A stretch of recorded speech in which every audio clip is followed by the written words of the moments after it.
all is well with everyone there. I'll be here for, I guess, 2 hours or so. Everyone is welcome to join.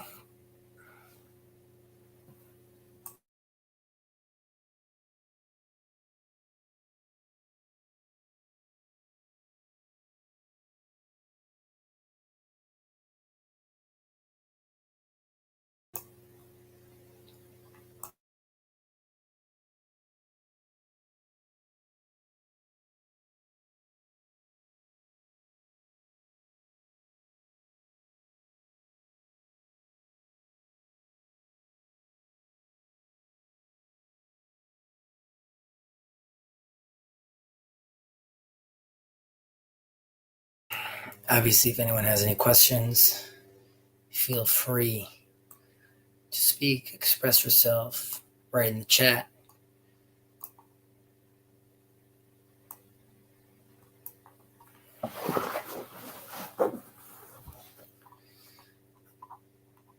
I've been doing a little thinking about last night's Just Chatting, if any of you guys saw it.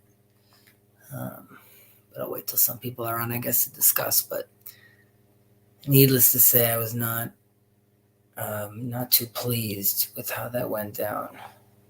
But very pleased that there was a community for it to go down in. So, silver lining.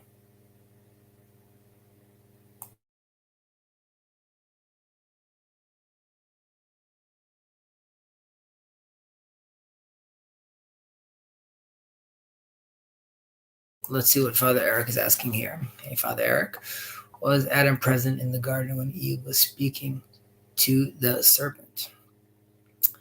That's a good question. First, just because in this little world, the first thing that comes to my mind is actually something I just heard recently from the Matthew Peugeot thing about how the difference between Adam naming the animals and then wondering, like, why is Eve even speaking to the serpent, basically, and then her listening to the animals and that difference between them. But yes, I would assume that Adam was in the garden. But, what is the garden? Is it a state of mind? Or is each having their own individual experience in that? But ultimately speaking, most of the interaction is together. They're both hiding together. They both, realized together that they were naked. So I see this as a joint venture, so to speak. So yes, I assume she's there. And as far as Jewish scriptures go, I can't recall something specific about mentioning that Adam was gone from the garden at the time. What do you think, Father Eric?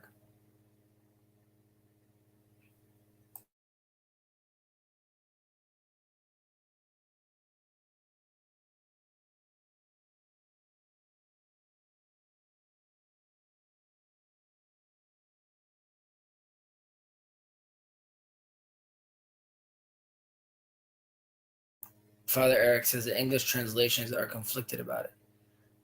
I mean, is there any sense? Is that due to the reason that they're trying to absolve Adam from the involvement of this and just say, like, this was happening without him being aware?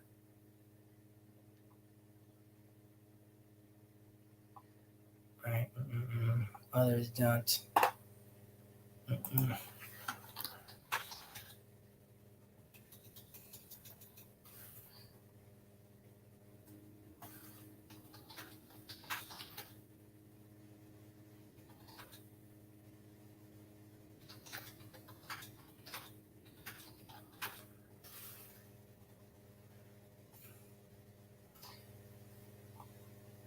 Interesting. I wonder what Yosef would say about this. I can't recall a commentary like that she's not with him.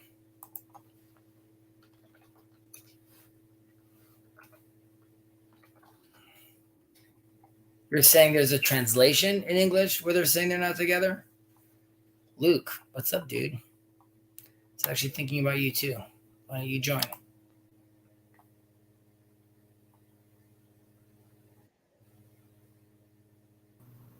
How do you not know the answer to this question? If he was there, I can't believe you don't know the answer to this question.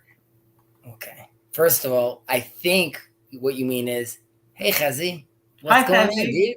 How you doing, Chazi? How was your day? All right. Okay. Now, illuminate us. Father Eric's waiting. On the edge of my seat / couch. Okay. So if you look in Genesis 2, I believe that's where this is, you will see that God tells Adam not to eat of the tree. Mm-hmm. He then creates Eve. Then he has Adam. He puts Adam down, creates Eve. Right.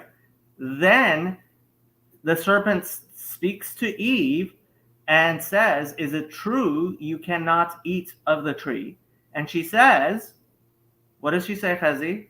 1 second. First of all, let's just start with before that whole conversation happens. When Adam wakes up, right? He says, "Vayomar ha'adam zot hapam etzem me'atzamai ubasar mebasari lezot yikara isha. Al ken yazov ish et aviv ve'itimu v'davak be'ishto." So first of all, you're ending saying that they need to stick together, right? So you're going to now say like, and then they split up. Right? He's naked. He says, you can't eat from this. Right? In the garden. Velotigu. Right? Velotigu. What does that mean? Yes, correct. God never said that. That's where he brings in that little element, but that has nothing to do with her not being with him in the garden. What does the Midrash say about what happens? The Midrash says that the Nachash, when she said we cannot touch it, right, pushed her into the tree. I mean, there's also a version where he sleeps with her. Pushed her into the tree, and she touched it and saw that it wasn't.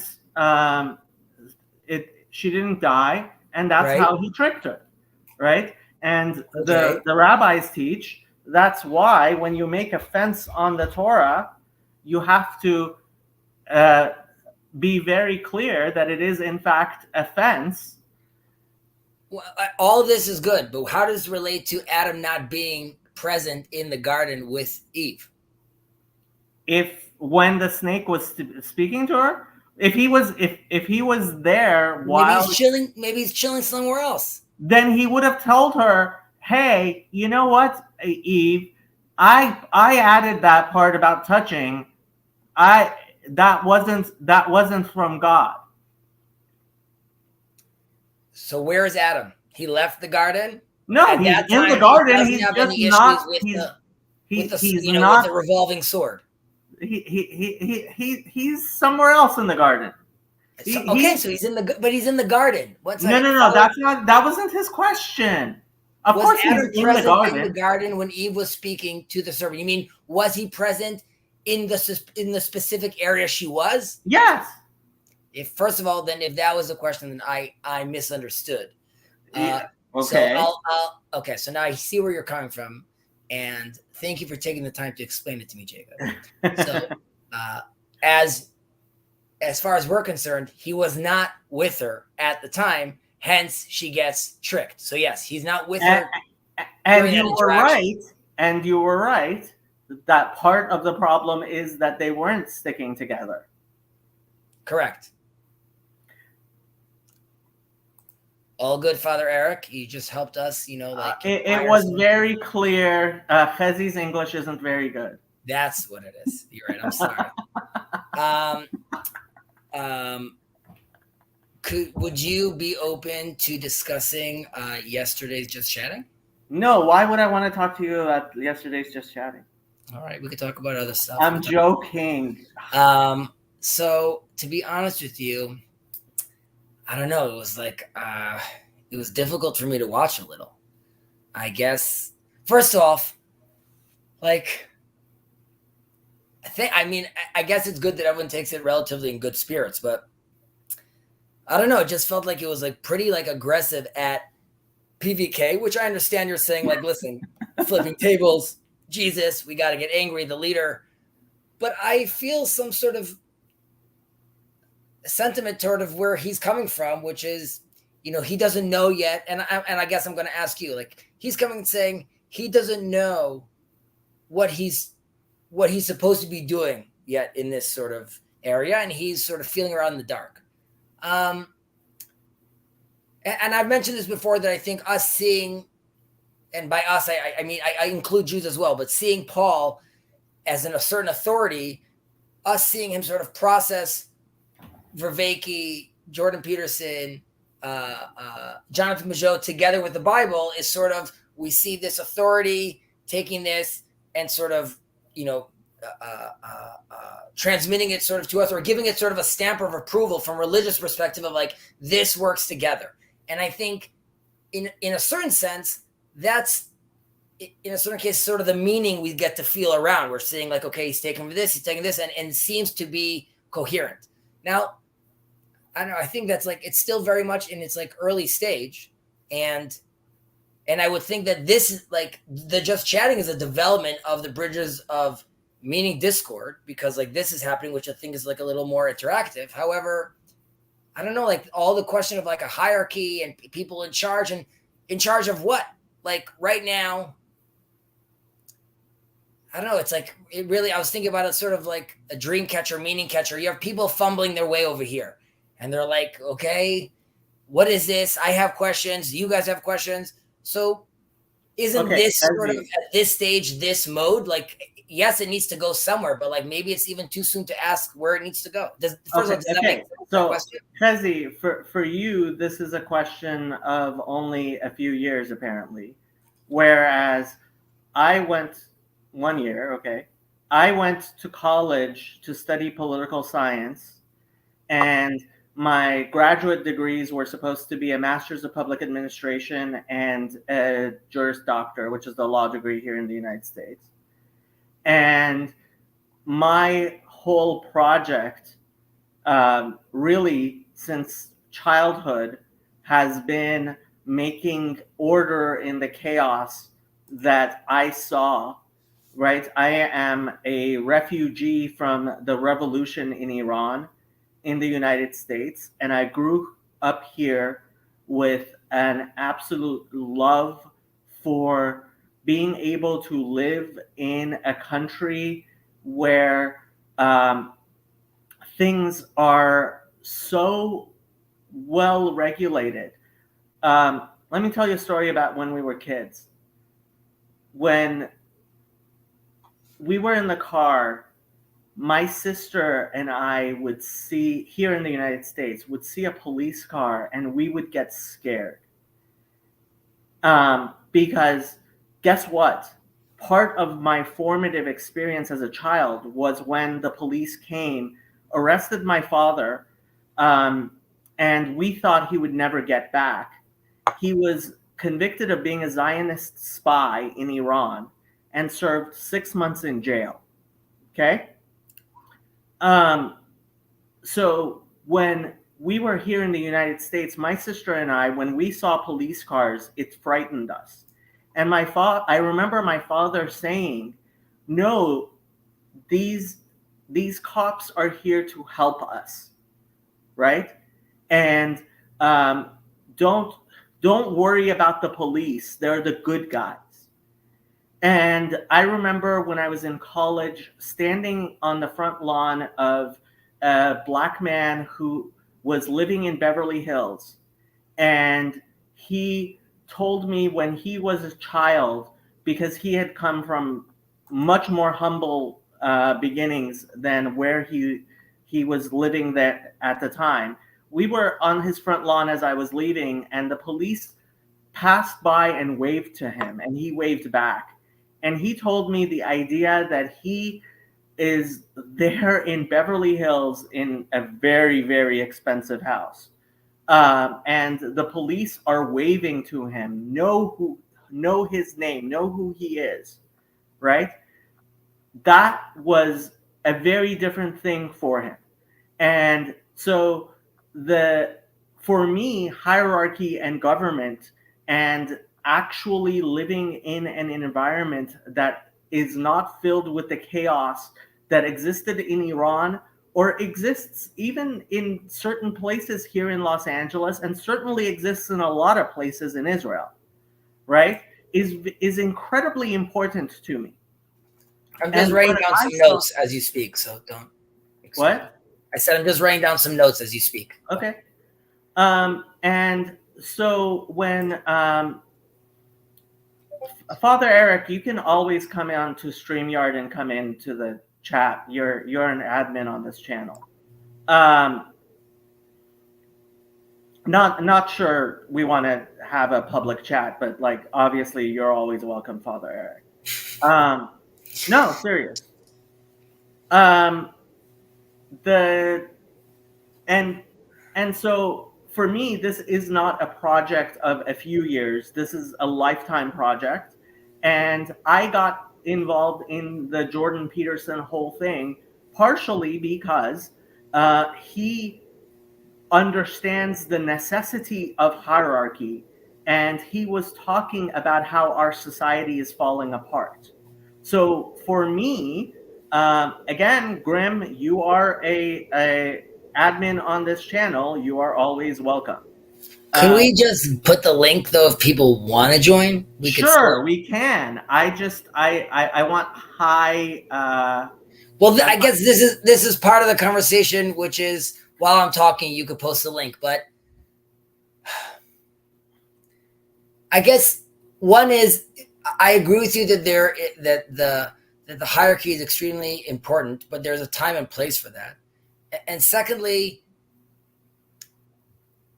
you were mentioning about like chaos coming in. I just wrote this little note over here, but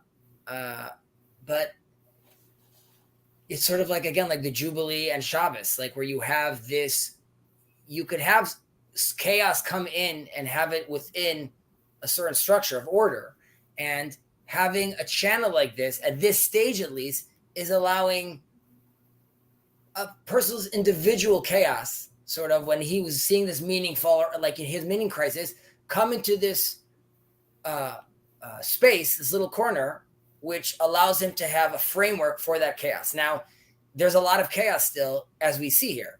There's Jews, there's Christians, there's Protestants, there's all different sects. They're discussing whether it's the Trinity or all the way down, right? So you still see that chaos happening, but it's all happening within sort of this loving structure, which I think people were relatively happy with. I understand right now that there was like a lull and there was Joey and there's hierarchies and there's stuff, but like, okay, so there was drama. I wasn't involved in this drama, but there's drama and there's a lull.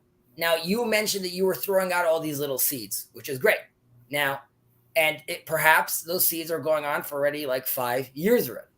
But as you're mentioning, or this is a process that you're going for a while.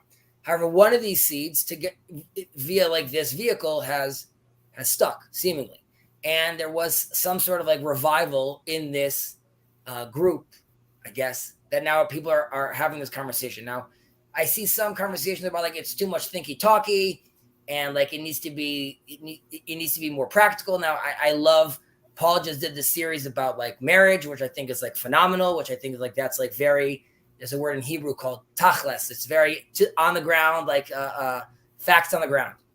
And I think there should be more breakups like that. However, isn't it still too soon to even define this in a sense where like you need a hierarchy? And you're going to explain to me why I'm wrong and why you think you need a hierarchy. I guess I'm just saying that right now, if people feel that already here, there's a system that they won't necessarily feel comfortable in, are we sort of losing those people that are still searching for meaning? And arguably you could say like, well, listen, Chazi, like we can't wait forever, or we got to move on. This needs to progress. But again, no. You're misunderstanding. So this is explain. part of what this corner has started recognizing. Did you share a link? I did, yes, and it's pinned up to the top of the thing. Cool. That it's the fact that we don't know all of the things that we don't know, and we don't recognize all of the things that are are holding us up in ways that we're just not aware of. So it's not that there isn't a hierarchy and I'm trying to create a hierarchy. There is a hierarchy. There's obviously a hierarchy. And Paul knows better than most that there is a hierarchy. He just wants to pretend like he's not at the top of that hierarchy. And so the problem is that, oops, okay. The problem is that Chazi is in fact a genius. And the big man is here himself. You need to turn off your YouTube. The big man is here himself. So there is a hierarchy. Of course, there's a hierarchy, and Paul realizes there's a hierarchy. Paul knows there's a hierarchy. Paul just doesn't want to be in control of that hierarchy. Okay, but 1 second, Jacob. Before we go any further, just because I think it's very, we're fortunate that Pastor Paul is here. I would hate to have a repeat where he feels the need to bust out if it gets too intensive here. So I have to leave in 10 minutes anyway, so that's all fine. any leaving will not be on this.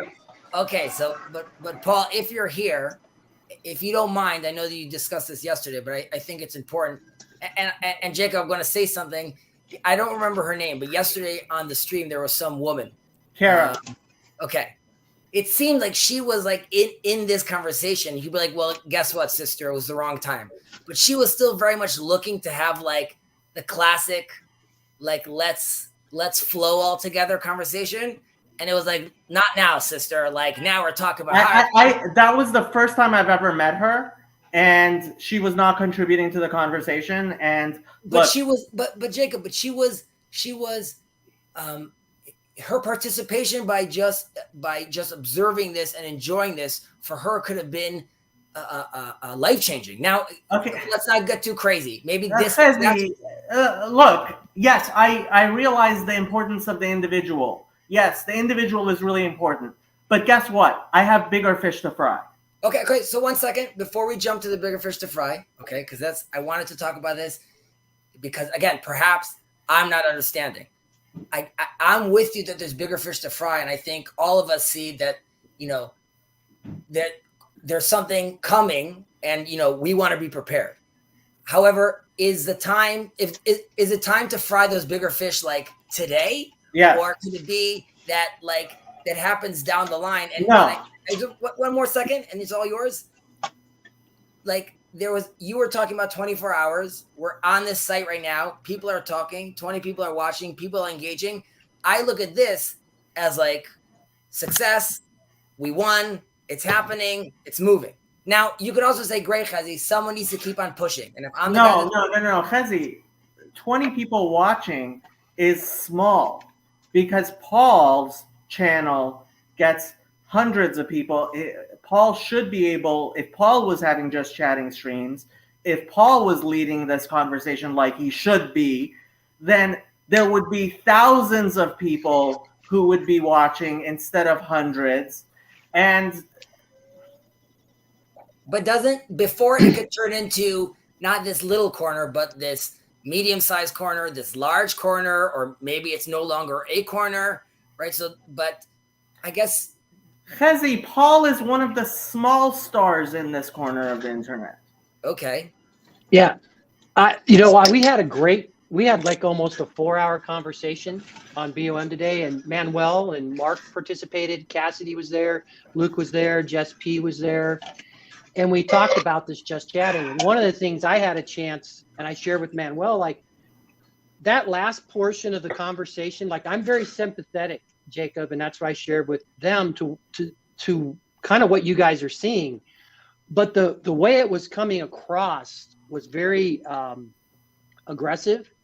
And when you lost me, like the last hour, like you lost me, and I had car trouble, I couldn't jump in. And so we fleshed this out. I think having a chance to unpack this with Mark and Manuel, which is one, the messaging needs to be better, was one of the things they mentioned, and it's something I agree with, which is at the leadership level, this little corner is an online community that is rejecting the reality that we're an online community. Everyone realizes real life is better, but there are not estuaries built. Where are people going to go? And even, I would just say this, even if you build the estuaries, if we had 40 estuaries built, that's still not covering enough space. Events are amazing, but how many of those can you get to a year? Maybe one in your location? We are an online, Paul has an online funnel, and there are real things going on here. And when I was listening to Manuel and Mark, or I think what you guys say, we're not going to scale based on building estuaries, but building out something that has leadership in the online community and realizing real life happens here. Trust me, it does. So I thought that was a really good nugget that I got out of Manuel and Mark this morning. Right, and the thing that I want to highlight is that there's people that get drawn in, right, and there's buckets of people that get drawn in with different problems, right, and what I think would be of value, which would be like a good service that we could provide, and that needs leadership and structure, is that we capture those people, right, and provide them the space that they need to grow. And like those spaces aren't the same for everybody, right? So we need to like specialize and have them flow into spaces, and we need to identify what are these groups, what are their needs, and how can we provide for them. And that's what I think leadership needs to be taken from. And like obviously Paul can't do everything, right? And he shouldn't, but we need to work on that, and we need to gather around that project.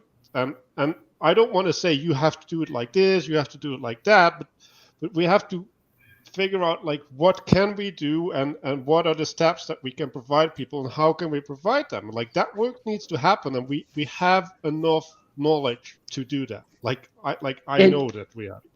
And I want to build the bridge, because I could tell a lot of people out here in this little corner were kind of recoiled at the end of that video, right?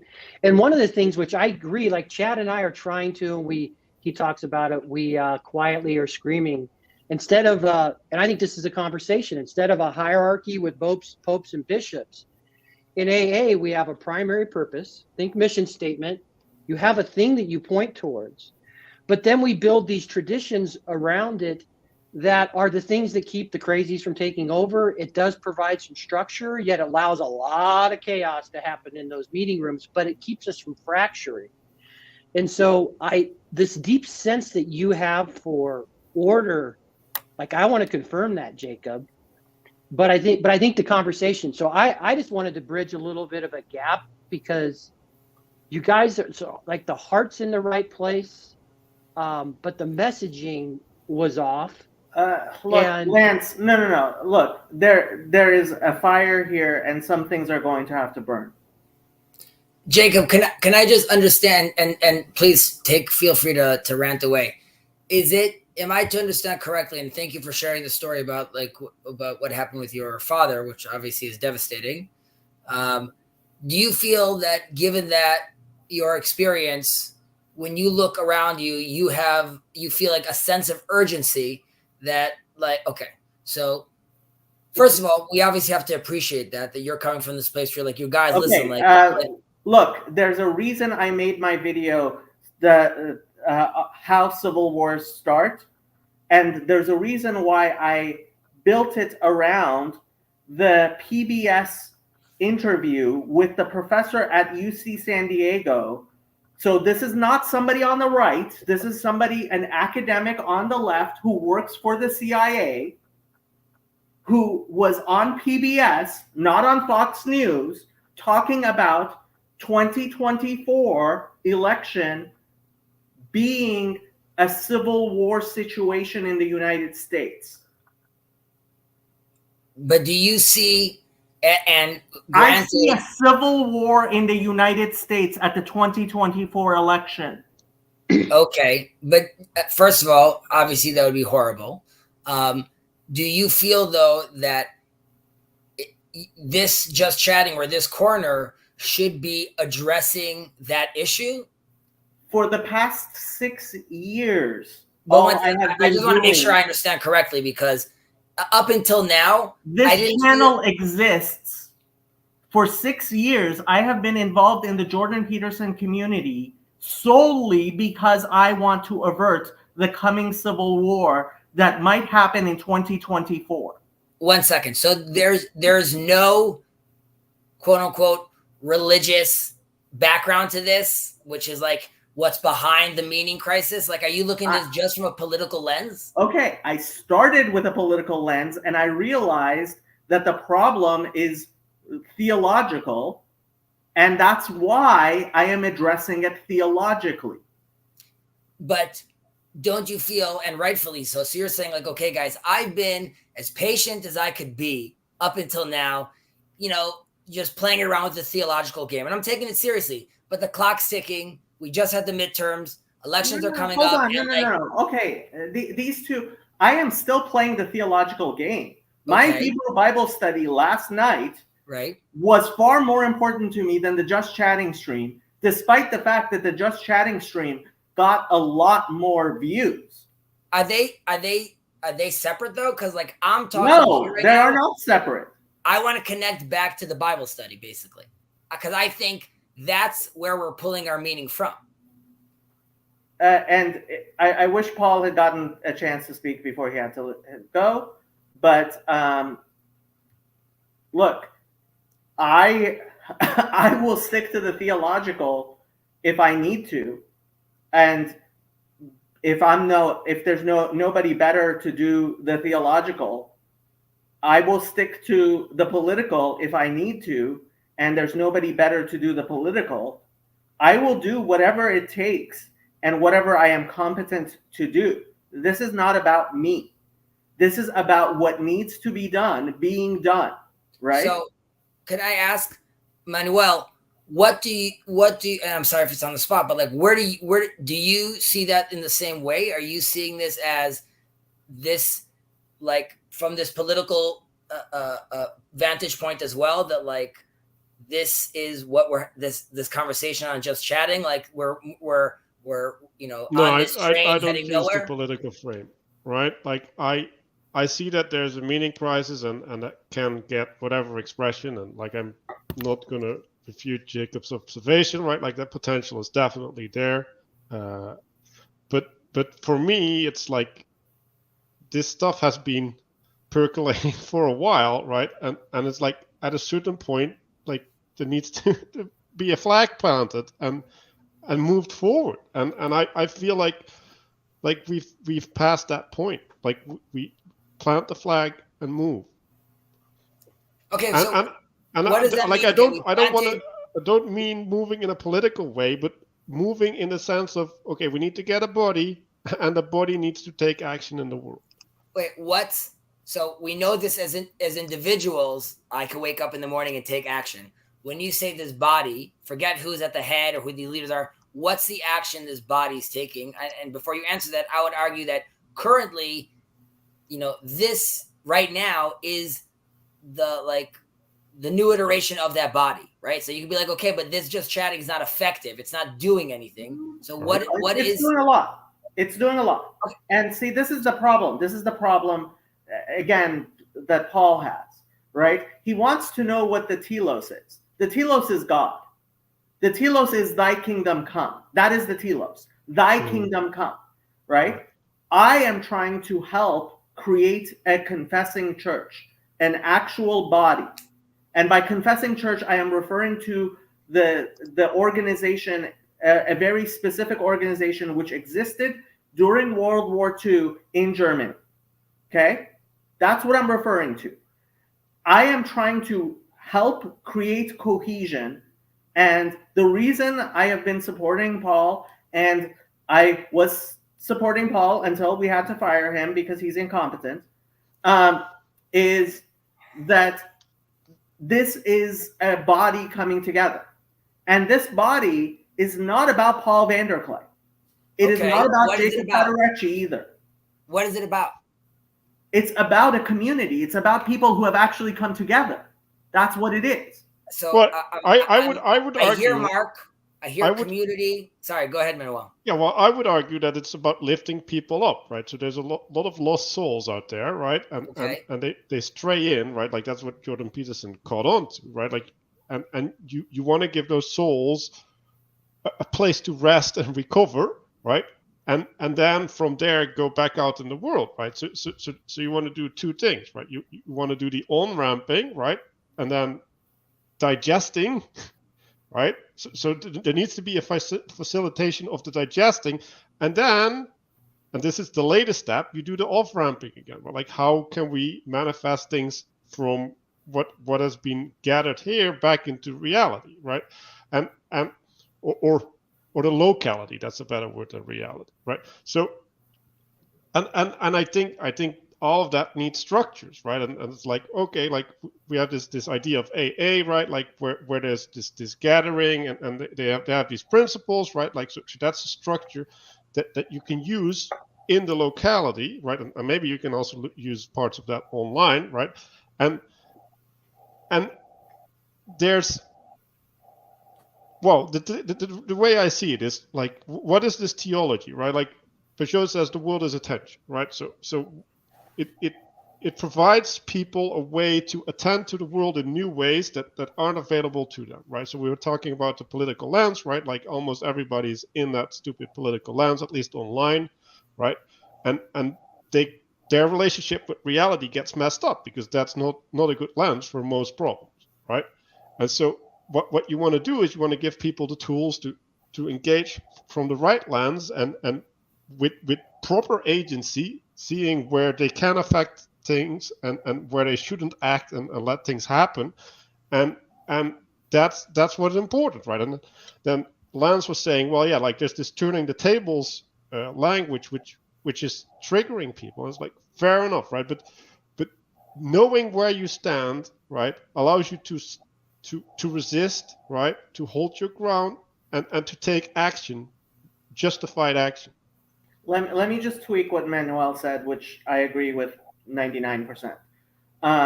It's not a stupid political lens. The political is a necessary component of life.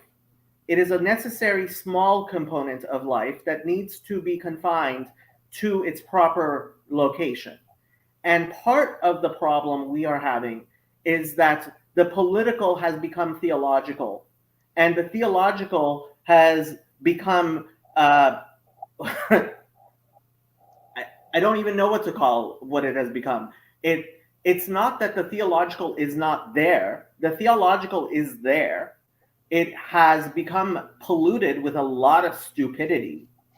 It is the water which we swim in necessarily. The theological, you cannot operate without the theological. And so, yes, a lot of us, especially me, came into the theological, and I believe Manuel is saying something similar, because we realized that the political is deeply, deeply broken. And the reason it's broken is because the theological has been polluted and is not working correctly. And part of the reason for that is that people are not paying attention to the theological like they should, right? And it is very perverse to me that when I put a Just Chatting stream and we end up talking about what I would say is more political, that it gains more attention than a more theological discussion.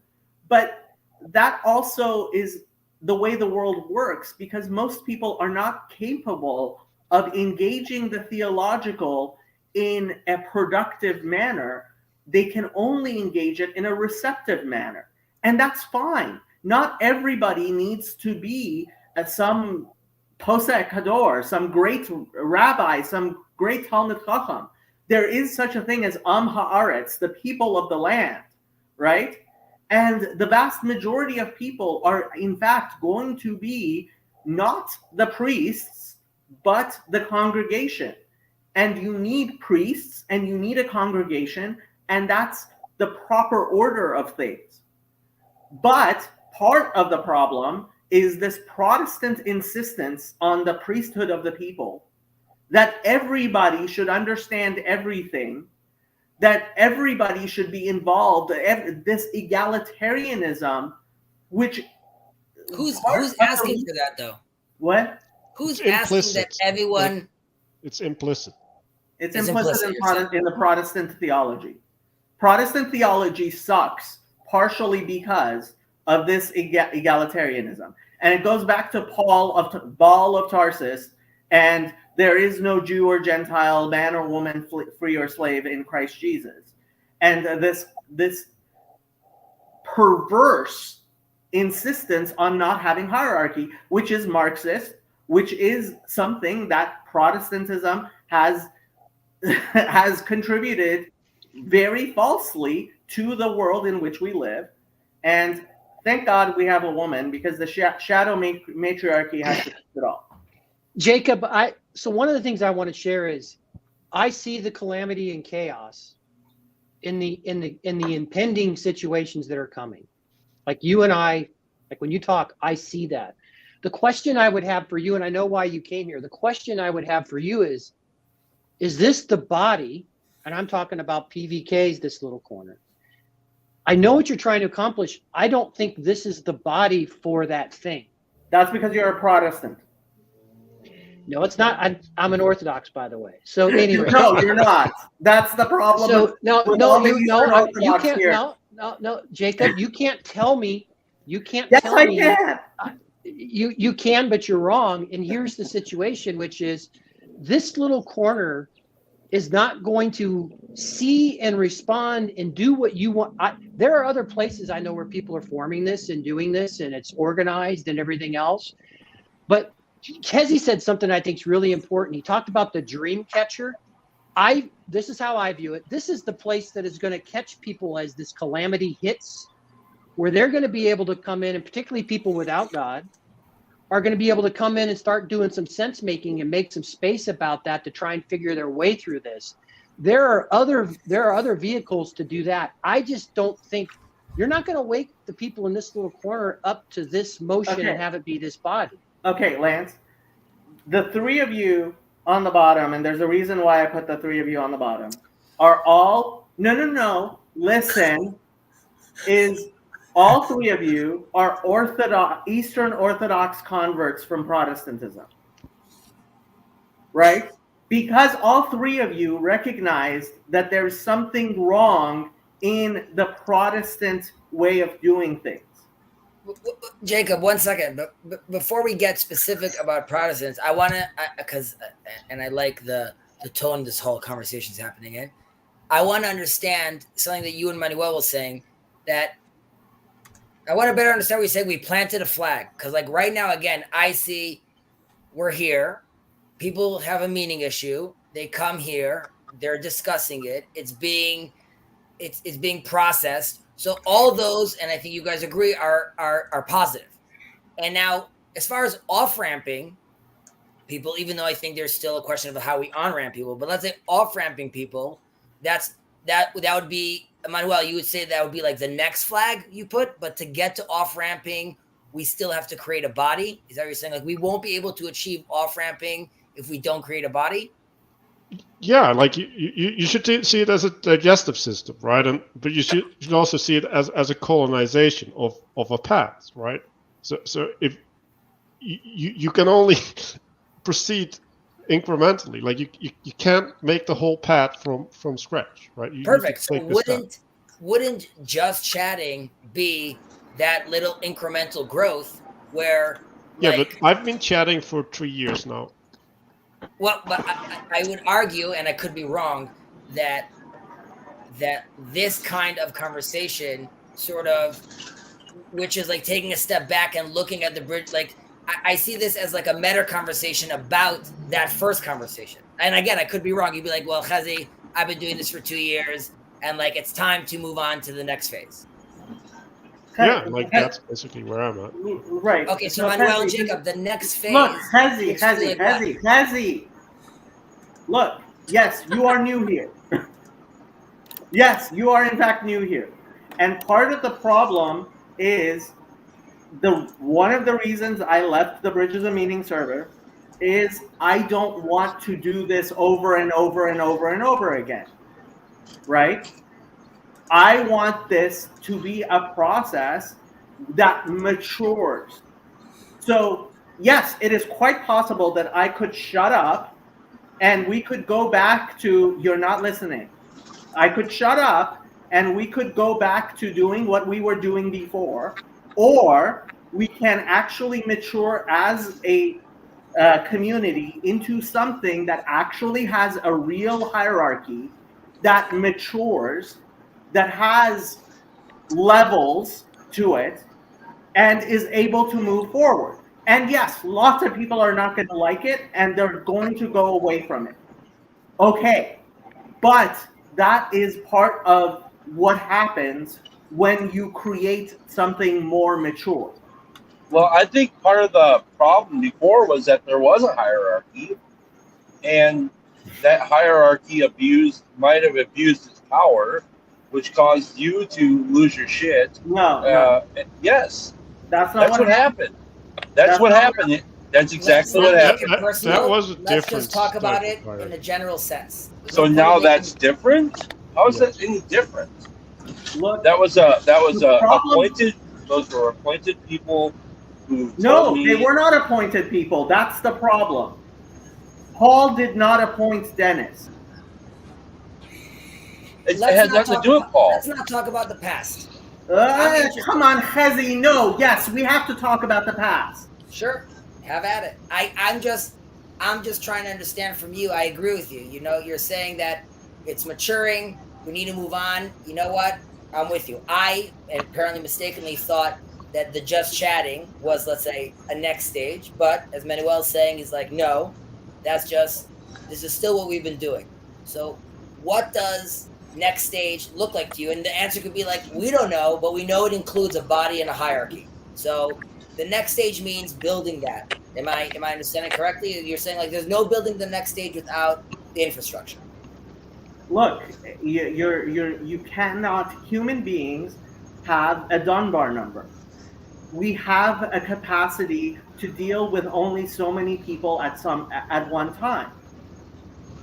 And so, in order to have larger structures, you have to, in fact, create a way that cliques of people can relate to each other. Yeah, you need communicating vessels, effectively, right? Okay, do you think, you know what, I spoke too much, please. Someone else. I mean, I felt bad. Michael just joined us. Michael joined. You want to take it away? Yeah. Well, let's just say it's difficult to have discussions about the theological roots of what's going on if there's no respect for people who hold to certain theologies. So, I mean, that's like, I mean, I'm not interested in changing my point of view. I'm not particularly interested in attacking anybody else's point of view. I would like to learn and listen. So, I mean, if the whole center of this thing is Protestant theology is bad and the worst and it's the cause of all problems, then I will just use my Protestant privilege to leave and not participate anymore. So, look, I think, Michael, Jacob means so that here I chime in. issues with the Protestants movement in general. It's not an ad hominem to talk about. Well, I shouldn't speak for Jacob. Okay. No, I know it's not an ad hominem against me, but I'm just saying there are reasons why, and they're not bad reasons. And I would say implicit trust in institutions and hierarchy is, without questioning the roots of those hierarchies, is dangerous. And nobody said anything about it not questioning the roots of those hierarchies. You definitely need to question those hierarchies. And look, if you are committed to those theological principles which make it impossible for us to progress as a society, We will I'm put sorry. you down. If you want It to doesn't- engage, you can engage. But if the problem is the egalitarian nature of Protestant theology. No, because that's the only thing that allows voluntary participation. Because, which, you know, in Piaget's Can I model, recommend YouTube? energy spent enforcing rules is a waste of energy that could be used for something productive. So, Would you two report to Gavin for a Minerval art session on this topic? Because that would Oh, be this awesome. would be great. And Hell yeah, it would. Hezi, I wanna. That's how you say your name, right? Hezi. The C is not Chazi. Hezi. Okay. You're young blood, fresh blood, and they're gonna vampire your energy if you're not very careful. This bitterness that Manuel feels and the frustration that Jacob feels, and I don't know how Luke feels How am I about this. bitter? Like, what's that about? Stop doing this at home. They have a sense of urgency. This frustration with 2 years of, like, I've been doing this for 2 years. I've been doing this for 2 years is what I'm characterizing as that, sir. I'm sorry if that's offensive. But for conversational purposes, I'll move on. Why is it not the first graduating class of this corner? Is their little seeds are sprouting into new little projects while we let Pastor Paul keep bringing in the deconstructing Christians? Because Bridges of Meaning is not going to continue to do what it has been for the new people. And why? So yeah. So Jacob, I think you think that's. You mentioned new people. So I think Luke, go ahead. you think that's. I think you think that's because there's a lack of structure. I think it's because the persons who were the catalyst for the magic that happened at the beginning of Bridges of Meaning moved on. No, I don't disagree with you. It is because the people who were the catalysts have moved on. And the way in which we can fix that is by creating a structure which is able to provide those things that somebody like me provided.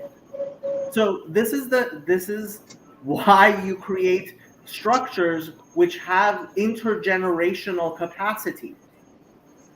You build wisdom. And if we are not going to build generation to generation, Lador Vador, intergenerationally, and this is what I was saying on Grimm's stream earlier today, is the Protestant theology is a very good theology for conquering new territory. It's horrible I'll agree with you there. Intergenerational living. It's not competent. Jacob, do you mind expanding on that a little for Michael with just like where you're coming from that when you say that? Well, Michael, what do you think when I say that? well, I know what you're saying, in that the next generation does not hold to what the previous generation did.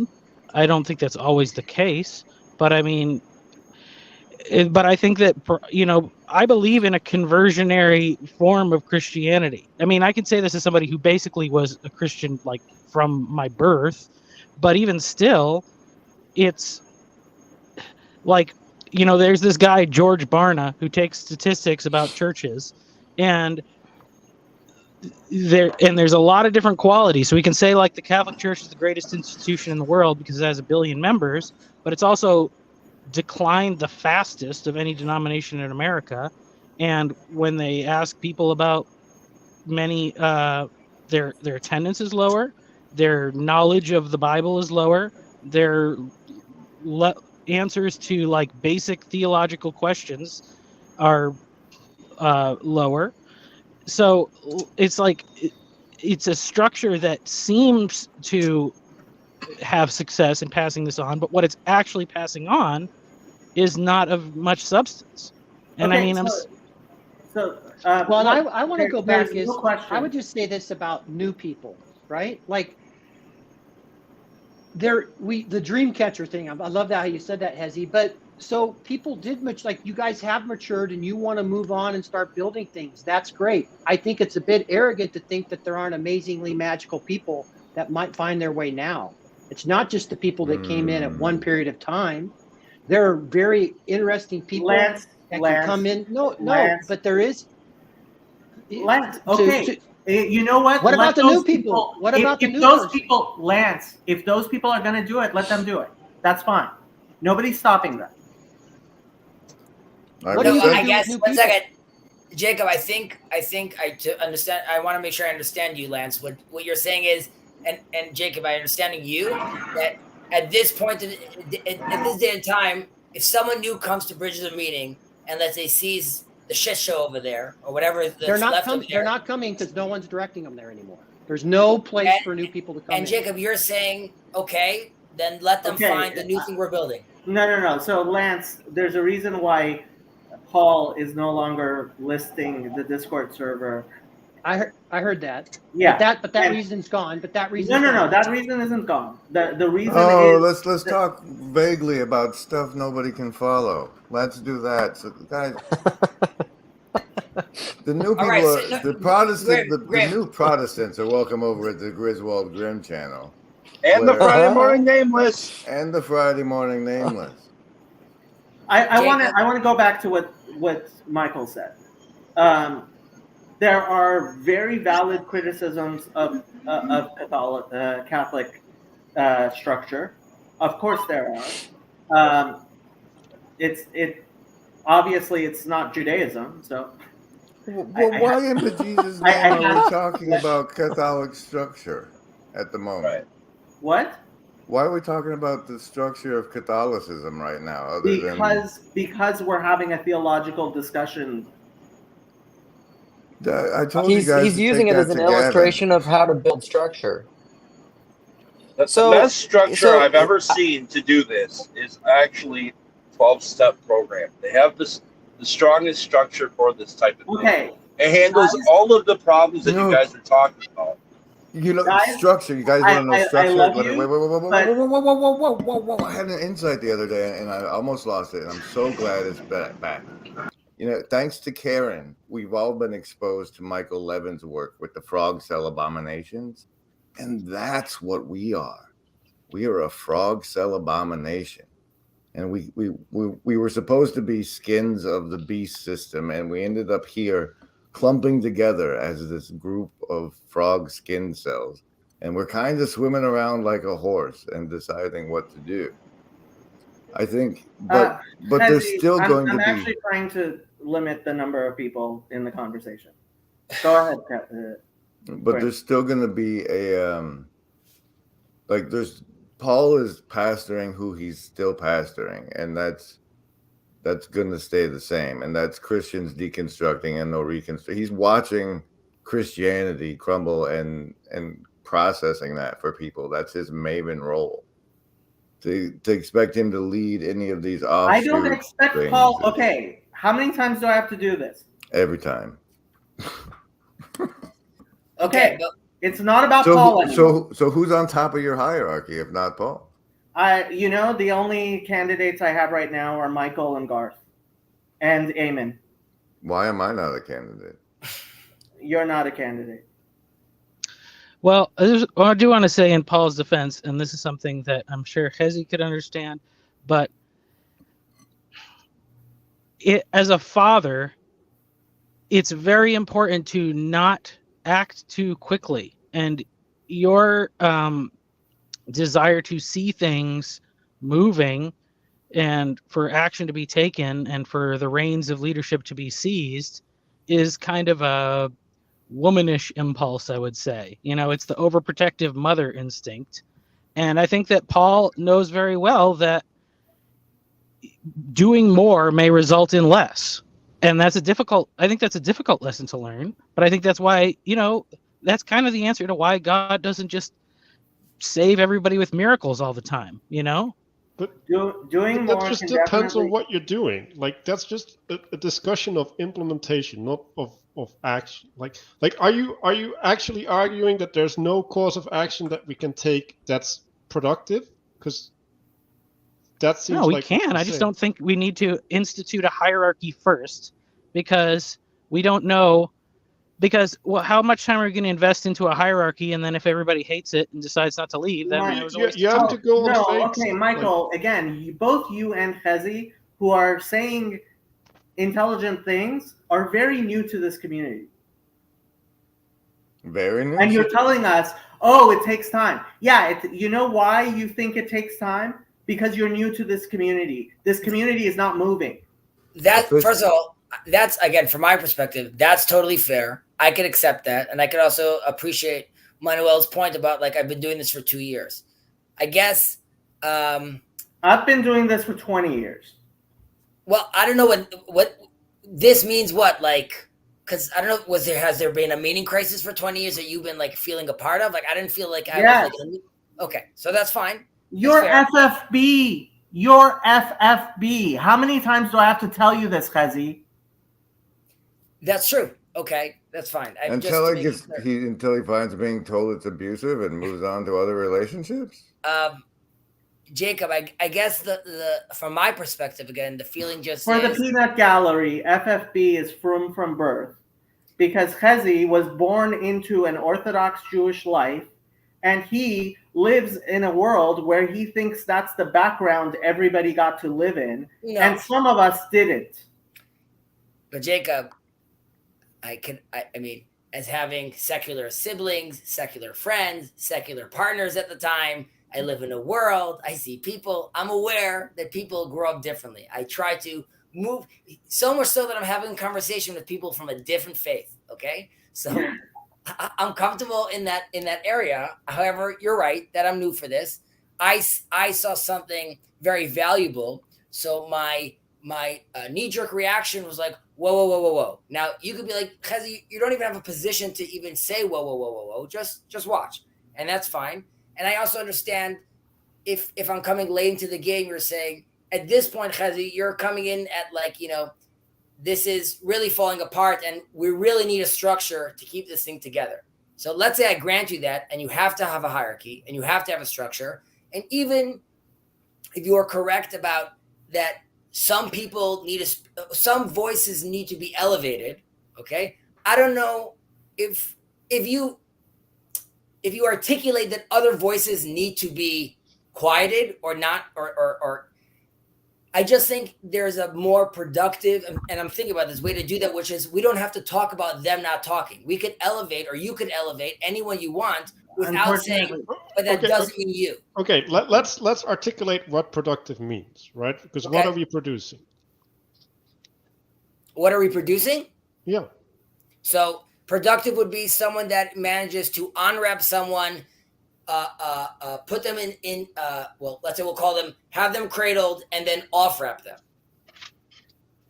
Right, but that's nobody in this the way it's working now is that it's luck of the draw, right? Like, what'd you say? I'm sorry. The way that works now, it's luck of the draw, right? Like it's just who do you meet? Like we had this conversation earlier, and I was saying, well, like what we need ways to receive people, right? Like because depending on who you meet when you enter, like you might either resonate with that person or you might not resonate with that person, right? And then move on, right? So there's this aspect where we need to facilitate people to find a place where they can be nurtured, right? Like, so that's all good, but you're saying it's not this anymore. Mark, no, like I think that never was there, and I think that needs to be there. And Mark says something really important. Chezi, what happened was there was always a hierarchy and structure to BOM. It was never explicit and didn't need to be because of who ran it. So Joey leaving has left a huge hole, and it's a hole that I expected Paul to fill by elevating somebody competent, and he refused to do that, which showed that the top of the hierarchy, right? So we had a hierarchy: Paul, Joey, other people, the people who came on to BOM. And what happened was Joey left. Paul refused to take responsibility for appointing someone else, and BOM is falling apart. Yeah. So first of all, I think I understand you better right now. So you're saying there was a vacuum left, Paul, which you're saying we didn't ask you to be Joey. We just asked you to appoint a Joey. Okay. Yes. And because and you said since that didn't happen, and what we want now is to build a body, and you're not, you as in Paul, you're not gonna step up and say like yes him, no him, then the banner Paul Vanderklay has been fired because you're great, you're good, keep on your videos, but like we're moving on in that sense. So But I mean, why? So what if it's falling apart? It's too big. Like, I mean, when I signed up here and I'm new, I was new. I've been here for like a year or whatever, a little more than a year, and it was way too overwhelming. Everybody's already like has known each other for years. Like, it's too much to engage with. So I got on Grizz's Discord, and there was like 5 people that would talk to me regularly. So then I could get a foothold in there. Like, so sometimes stuff just runs its course. Like, why should Paul have to prop up a thing that somebody else made? Because boy howdy, if that didn't sound a whole lot like what John Vervaeke's been saying about self-organizing criticality. As if the little sand piles of peoples have piled up to the point it breaks up into several other sand piles. And the important thing to remember when we're broken up into these separate sand piles is that we occasionally achieve synchrony, because that's when the insights come up and spread out through the whole network. So I'm going to head back over to the Broken Clock Tower Discord, available at the bottom of my video descriptions, where you're welcome to come join us for Protestants type stuff. Thanks, Jacob. And Michael, look, what you're saying is incredibly Protestant. When I visited Paul's church, right? I was like, where are the kids? And his answer to me was, yeah, this church is dying. And I said to him, what? And he said, yeah, that's the life cycle of a church. And as somebody who comes from a Jewish theology, where all that matters is Vidor, from generation to generation, and anything you see that you're doing which is not going to carry on to the next generation, and this is Acts 5, right? What Gamliel says in Acts 5. As far as we're concerned, theologically, anything that is not going to carry on to the next generation is worthless. Yeah, but that's okay. So my father pastored a church for 25 years, and then when he retired, it was done. He was taking care of the old people that were there faithfully, but there was a lot of people that were his age who raised their children. People move, they go to other places.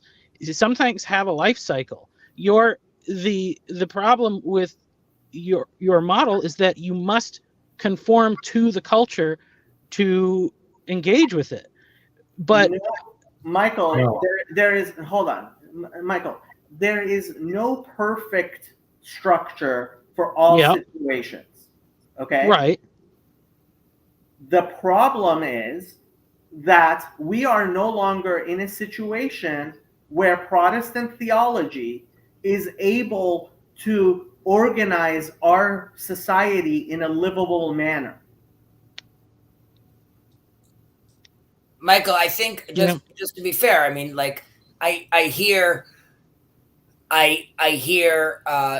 Jacob's point with regards to the that hierarchy, that system, that that iOS is just no longer relevant, and arguably, and I don't know if Jacob's going to agree with this, but and this is true to many of the religions, all of them require a certain form of reformation and restacking of their hierarchy to allow them to proceed on. Now, Paul, is a character again, and because he's an authority, we look to him to be like, okay, how are you going to restack? How are you going to reshuffle? And arguably, he's doing a pretty good job. So sort of integrating these new ideas and continue with them. But what the guys over here are saying is like, okay, but now we need to start forming a structure that allows us to sort of, this reshuffle needs to happen. My only point is, and I think hearing you now, Jacob, explain this is a lot more palpable than yesterday. However, I guess it's the sense of that, like, and I know it's hard to articulating this. People are going to be left behind. However, articulating that is very harsh. And I understand that from a Stern perspective here, you can be like, well, these are the, decisions that executive makes all the time. Right. But here, people in this group didn't come and being like, I brought my tie. And someone's saying like, hey, buddy, like, you're like, you could listen, but like, that's where you are. So I guess it sort of needs to happen in a natural way. And you're saying it can happen in a natural way. Look, again, like I said, Protestant theology is really good at conquering new territory. It is really, really good at conquering new territory, which is great. But we're no longer in new territory. And to have Protestants at the forefront of your evangelical effort, right? The fact that the Protestant church is growing in Africa and South America is not, I expect that. And hopefully the Protestants will turn their strength well enough into India and China so that those will be conquered for Christendom as well. But once you do that, you have to shift to a theology which is capable of transmitting from generation to generation and living intergenerationally, which apparently I had no idea Protestant churches plan to die. Right. So, well, hold on. I want to make a few larger framing issue points. Okay. I have noticed that people keep going back to, you keep telling Paul Vanderklay blah. Okay. That never happened, guys. That never happened. And it was explicit from the beginning. We're not saying, explicitly said, I don't care if Paul changes anything. I'm not asking him to change anything. I'm not asking him to do anything, actually. Okay? So the fact that people keep thinking that's what's being said when it's explicitly being excluded from the conversation is very telling to me, right? And I think this happens because we flatten the world. The other thing that's happening, and Kazi, you're doing this too to some extent, right? People are jumping ahead, okay? We're saying, hey guys, think we need a structure here. We need to start talking about hierarchy and leadership and authority and rules, okay? And you guys are pretending like, oh my goodness, people are coming down and telling us what to do and telling other people. That never happened. It hasn't happened yet. Things take time, okay? But if you don't come out there and say, look, guys, think we've got a problem. We want to do something that's going to be multi-generational, not some, and look, Vanderklay talks about this, right? You get the big Protestant church, right? The big mega church, and then it folds. And that's fine. Like, we're not saying, well, that's not good, right? But we are saying that's not sufficient, okay? And so how do we make something sufficient that won't be a big mega church that folds? Because that's a good question. Well, let me finish, Jacob, right? And that's all we're saying, is that we want to open up the discussion from what we think worked with BOM yesterday, which is gone and dead and isn't coming back ever, because it won't even admit it has a structure or a leadership or a hierarchy or anything. So that's done, okay? It's going to take a while to die. Things take a while to die. Like, everybody thinks, oh, it's dead, and then it's instant. It's not instant. Crypto took a long time to crash, right? Amazon took a long time to lose $1 trillion of market share. These things take a long time. But what we'd like to do is open up the discussion for the people who are open to the fact that you're not going to make anything last. You can make things and they'll look good and you'll get a lot of people, but none of them will last without this discussion and this acknowledgement around having a body, having a structure, having rules, having authority, and the roles that leadership and authority and all of these other elements play. You're never going to get there in the modern society because we squished it down and everyone's just assuming what all this stuff means. And I'm saying all this stuff doesn't mean what you think it means. And therefore, we should have a discussion about that so that we can build what we had in the past that worked for thousands of years again, because we need it back. Sorry. So I just want to flesh out two things that Mark said. There's a reason why people keep on saying you can't tell Paul to change, because when we point out the problems, the obvious answer is for Paul to change. Now, I cannot make Paul change, right? I cannot make Paul change. What does that look like? What is, if you don't mind me asking, what does it look like, I guess, Paul changing? And before you answer that, I would just say, because he's telling you, okay, guys, I hear what you're saying, hierarchy.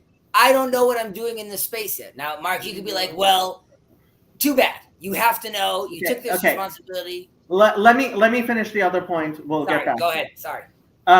The second thing, whenever anybody points to the need for rules or hierarchy, the response is no, because people are jumping to I don't like the rules or the hierarchy that you're proposing, even before one has been proposed, right? And we have to stop that. We have to recognize the necessity for rules and hierarchy, and then we can discuss what those rules and hierarchy look like, okay? Now, to go back to Chazi, and I guess Chazi had to leave, but he's been disconnected. But and he's back.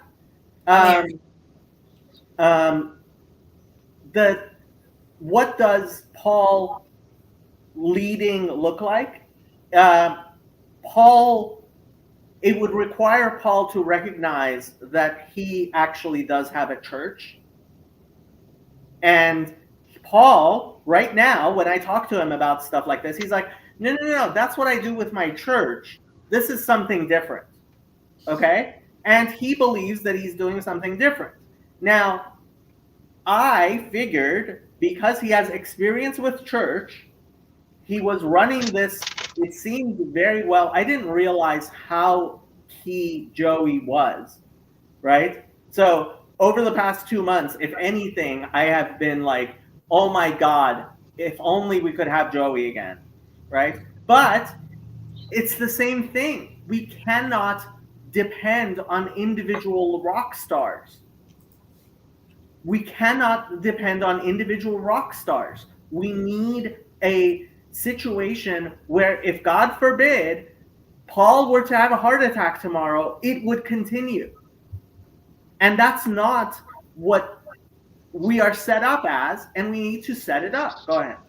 Michael, do you appreciate what they're saying? Does this, like, compared to the last few days, whatever, does this sound like they can make sense to you, where their concern's coming from? Because arguably, I would say they're making a fairly solid case. I mean, I would say I'm here because of the way that Paul did things, and though you may criticize it, we're all here because of that. Yeah, and the look what I'm doing. Anybody can do what I'm doing. Like, that's the only reason why I have a YouTube channel. I thought about starting a YouTube channel a long time ago, but in the area that I was thinking about, it was only the slick, well-produced content that, oh, I'm going to have to invest all this stuff. So he's giving an easy on-ramp. I mean, I don't personally see, like, as far as I'm concerned, like, this was a thing that's good for me. I like doing it. I like making videos. I like talking to people. I have a plan that I talked to, Mark about the other night. Is going to be a real life thing. It's not going to be on YouTube. I mean, there will be online components for sure, but like, so if this, let me ask you a question. Why are you in this conversation? Well, because I would like to have more. Well, honestly, because I would like to have more good natured discussions about theology and things like that. I think that but like, do you see what you're doing to the conversation? Like, the objection is manifesting something. It's manifesting a protesting spirit, right? And like we kind of like are here to combat that protesting spirit, because I think that's what we find toxic, right? But you're manifesting a spirit, and my question to you is like, why are you manifesting that spirit? Like, what's the purpose? What do you mean he's manifesting that spirit, though? Well, he's like, well, he's rejecting what we're trying to construct, right? So he's protesting I'm the not rejecting it. manifestation. I'm just saying construct it or don't construct it. Like, I Well, don't know. Like, I just don't like. No, We're you're in the not. process. If you're not Okay. going to help, why are you here? That's his Michael, question. I If think- you're not I going to gave. help, why are Hey, you I here? gave. Okay, hold I on. gave.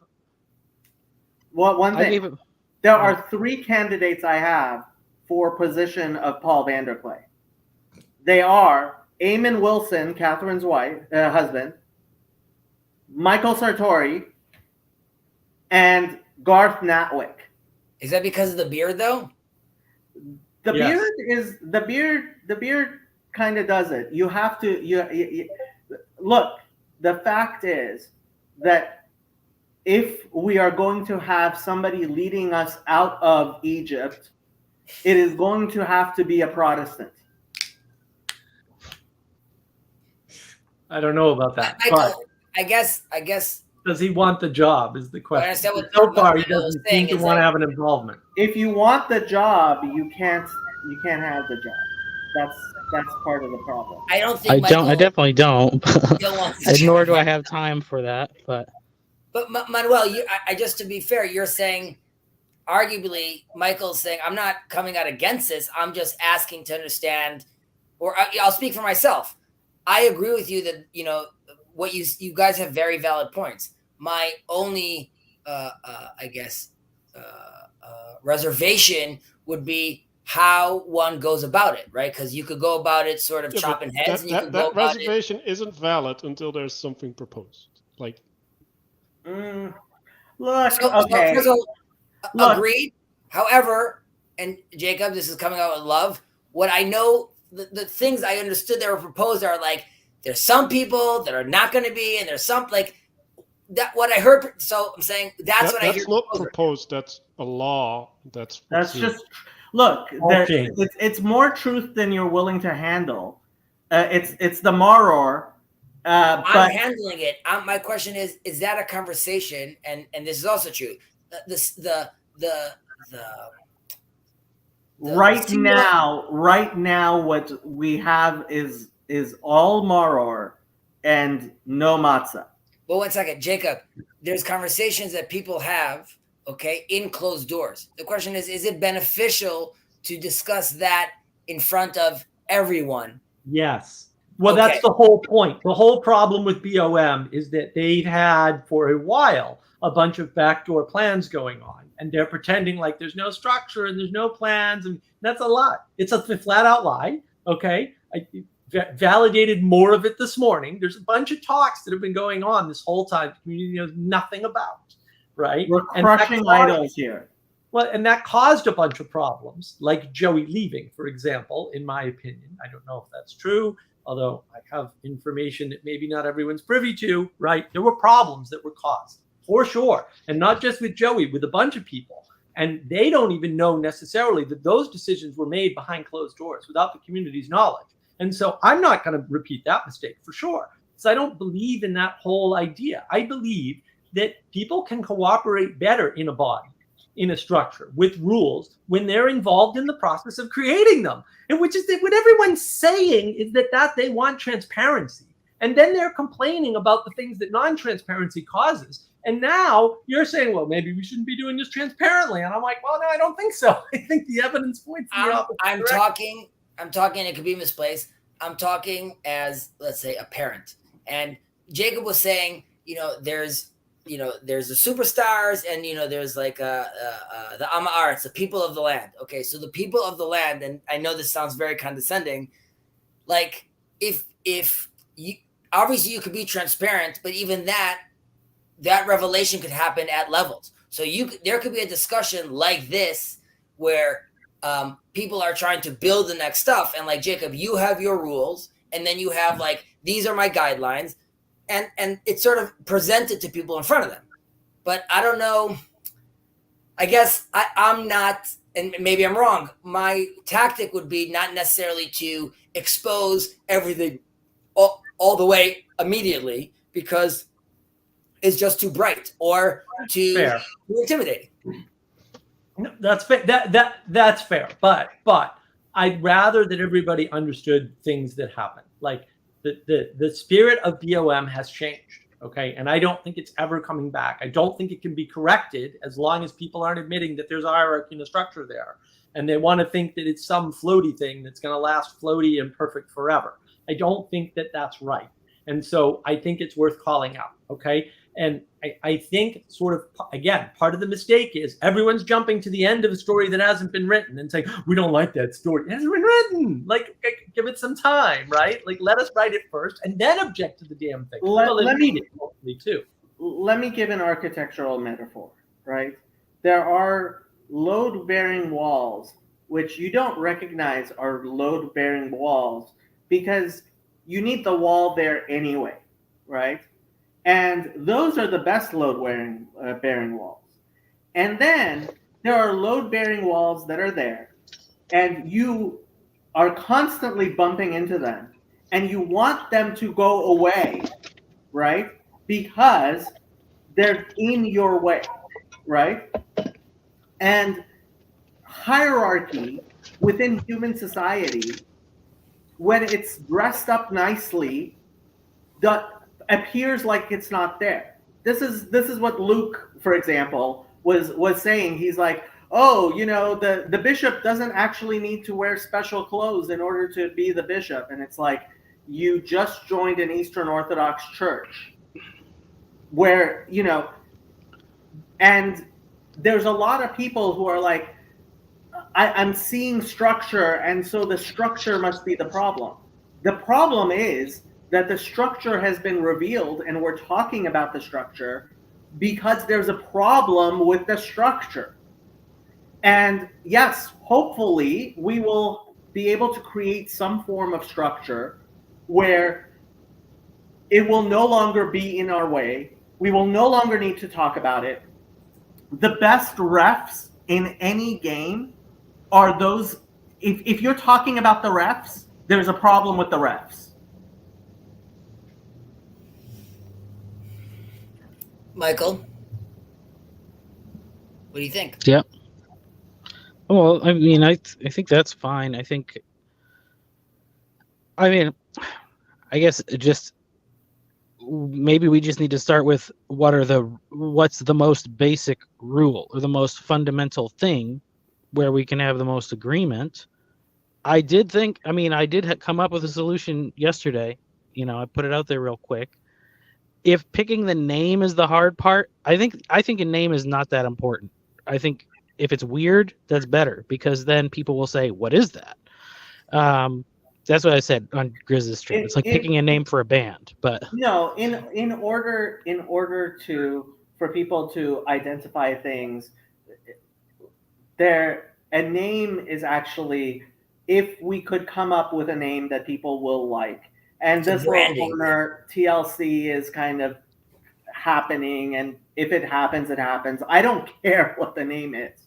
Okay. But the reason why we need a name is because if you're going to have a structure, and I was actually talking on Grizz's channel, people go subscribe and watch over there as well. What I was talking to Grizz's channel is, I keep on hearing, and Paul said this, and it's again his bad theology. He said this on his channel, is when you name something, that's when it's going to go away. It's like, no. When the Christians were first called Christian in Antioch, that didn't mean that Christianity was going to go away. It meant it was a real thing that can be attacked. And once you have a name, you're on the battlefield, and there will be people who will attack you. But if you have a solid foundation, right,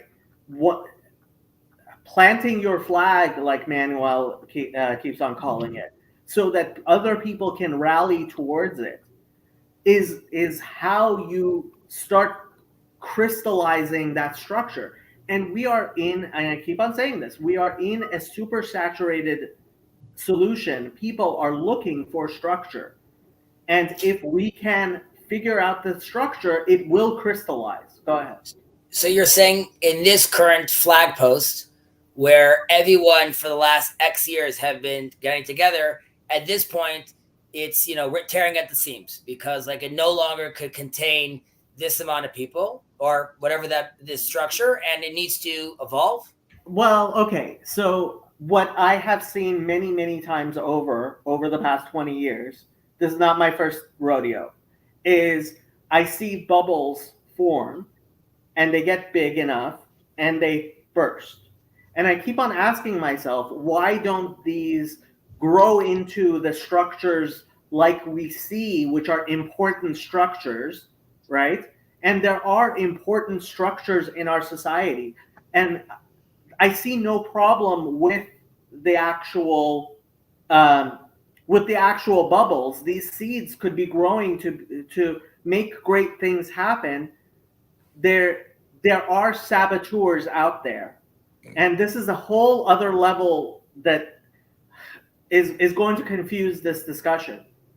But we need to create a structure that is strong enough that once the saboteurs come at us, and we will have people attacking us, once we actually plant a, but I was hoping and I thought, and before what happened at in Germany happened, I thought we were actually strong enough to take an attack and deal with it. And we weren't. We dealt with it horribly. And that's part of the reason we are falling apart, is we don't have as strong of a structure as I thought we did. Because whether Paul likes to admit it or not, in his denomination, he knows he's a bishop. He is a bishop in the CRC. There's no question about that, and he recognizes that. He denies that he's a leader of the church that BOM is, and of course, BOM is a church. Anybody who doesn't realize that is just deluding themselves, Caleb. Yeah, and I don't like this assumption that there's some natural evolutionary progression. Like, I'm an evolution believer, but it doesn't work that way, right? There's no telos in evolution. It clearly requires assistance. Well, it requires more than assistance, right? Like, look, this is like the Rousseauian attitude, right? Like, society doesn't create something that oppresses us. We created society, right? That's the bottom-up portion, and we create it from the top-down emanation of our virtues and values. So we have to aim at virtues and values, and we'll create a more virtuous society. The reason why we don't have a very virtuous society right now is because we are not aimed at virtues and values. We keep looking at emergence and saying everything will be fine, right? That's what's happening. And Paul is doing the same thing, and Vervaeke's doing the same thing. And it's interesting, no one's defending Vervaeke here. I'm attacking him way more than I'm attacking Paul. And Peterson's doing the same thing, and you'd think everybody would be all over that. No one cares. Interesting, right? And then Peugeot, to some extent, is doing the same thing, although he's the best of all of them because he got the website and he's got this little symbolic world community, and they're wonderful. I interact with them. They're great people. It's a wonderful little community. It's very insular. But on Awakening from the Meaning Crisis, we had bad actors attack. We had that. We had all the splintering. We're not talking in hypotheticals. We're telling you, you guys could learn a lot from the things that have already happened, but you're not looking at history, and you're not looking around, and you're not even looking at things that have happened recently to people who have also been in your community, who are putting up alarm bells and saying, you know what? We went through this, guys. We already know where this story ends. And it ends. And you're not being honest with yourselves. You're not being honest with yourselves. You're right. Telling a lot of lies. Exactly. And that's what we're saying. If you're not being honest with yourselves about what happened on BOM, what's happening on BOM, and where things are going. Like, people have plans, right? They are implementing those plans without telling anybody. And they're wonderful people, right? And maybe those plans will work out. And I hope they do. I really do, right? I'm not saying to change anything on BOM. I don't care about BOM. I'm sorry. There's no project there. If Paul wants to have his cake and eat it too, fine, Paul, I'll take your word for it. There's no project there. Fine. I'm not going to help because there's no project. So done, right? Let's cut that off. What are we going to do? And this is Jacob's project. What are we going to do? If you don't like the criticism, go away. No, I'm serious. If you don't like the criticism, go away. Go do something. Just on that, could it be if you don't like the criticism, let me explain to you more precisely what I mean? Oh no. That's different. Hold on. If you don't understand the criticism, I'm willing to talk to you. If you disagree with the criticism, I'm willing to listen to you if you have something to say. If you don't like the criticism, go away. Manuel, you wanted to say something? Well, like there's this element, right? Like that I try to focus on. Like we want to have a constructive conversation, right? And like there's a time to be Protestant, right? Because we need to strain test things, right? Like we like, well, should you really be doing that? Like I don't think so. Like, but there's also this thing where you want to be generative, and the problem I have with these conversations is that all the time, all the energy is diverted to arguing, right? And we need to be constructive, right? Like we need other points of views that can be constructive. Like it's important, right? Like I talked about these buckets, right?